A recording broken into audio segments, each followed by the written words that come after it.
സിനിമയിൽ അഭിനയിക്കണമെന്നാണോ ആഗ്രഹം? ആന്നു എനിക്ക് സിനിമയിൽ അഭിനയിക്കാനാണ് ആഗ്രഹം.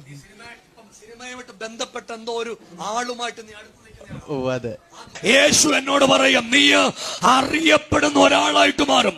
വെള്ളിത്തിരയിലൊക്കെ അറിയപ്പെടുന്ന ഒരാളായിട്ട് മാറുമെന്ന് ദൈവത്തിന്റെ പരിശുദ്ധാത്മാവ് ഇന്ന് രാവിലെ എന്നോട് പറയുക. പൊന്നുമോനെ, നിന്റെ വീടിനകത്ത് സമാധാനമില്ല. സത്യ.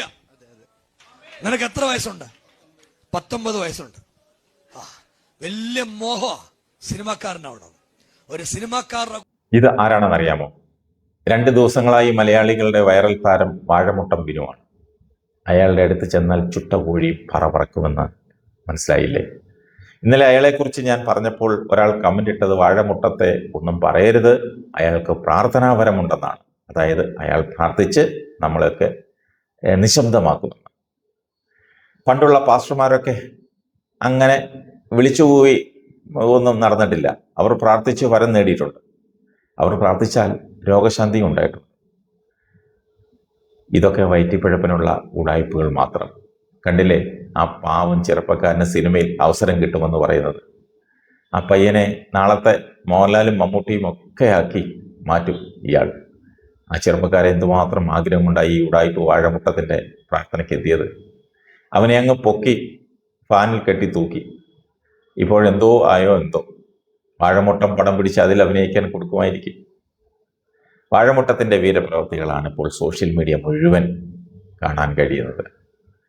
വാഴമുട്ടം മാത്രമല്ല, ഇതുപോലെയുള്ള വ്യാജന്മാരെ കുറിച്ചുള്ള സർവ്വ ഉടായ്പകളും പുറത്തു വരുന്നുണ്ട്. സോഷ്യൽ മീഡിയ തുറന്നാൽ അതേ ഉള്ളൂ. ഇതൊക്കെ കണ്ട ഒരു ബന്ധക്കോസ്തുകാരൻ കുറിച്ചത് പന്തള പുറമ്പാലയിൽ അയാളുടെ വീടിന്റെ തൊട്ടടുത്ത് താമസിക്കുന്ന ഒരു പേര് വെളിപ്പെടുത്താൻ ആഗ്രഹിക്കാത്ത ഒരു വീട്ടിൽ രാത്രി പാതിരാ ശുശ്രൂഷയുണ്ടെന്ന്.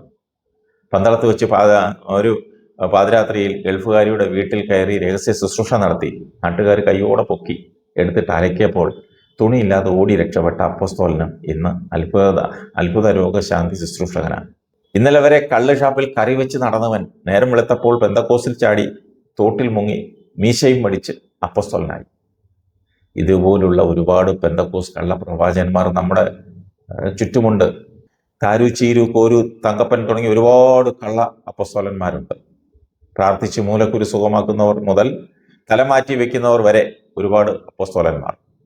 ഈ തട്ടിപ്പ് സുവിശേഷ കച്ചവടക്കാരുമായി ഇറങ്ങുന്നവന്മാരൊന്നും ക്രിസ്തീയ വിശ്വാസമായോ ക്രൈസ്തവ സഭയുമായോ ഒരു ബന്ധവുമില്ല. ഉദരനിമിത്തം ബഹിർകൃത വേഷം മാത്രം. ഇവന്മാരെ എല്ലാം ചവിട്ടിക്കൂട്ടി അകത്തിടണം. പെണ്ണുപിടുത്തം മുതൽ മോഷണം വരെ സകല തട്ടിപ്പുകളും ഇവന്മാരുടെ കയ്യിലുണ്ട്. കേസെടുത്ത് അകത്താക്കണം കള്ള ഫ്രോഡുകളെയെല്ലാം.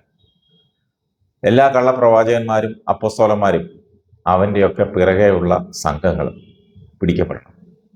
ഭർത്താവ്, ഭാര്യ, മക്കൾ, മരുമക്കൾ എല്ലാം അപ്പോസ്തലന്മാരാണ്. അവരുടെ പോക്കറ്റിലാണ് ദൈവമെന്നാണ് ഇവന്മാരുടെ പ്രഖ്യാപനം.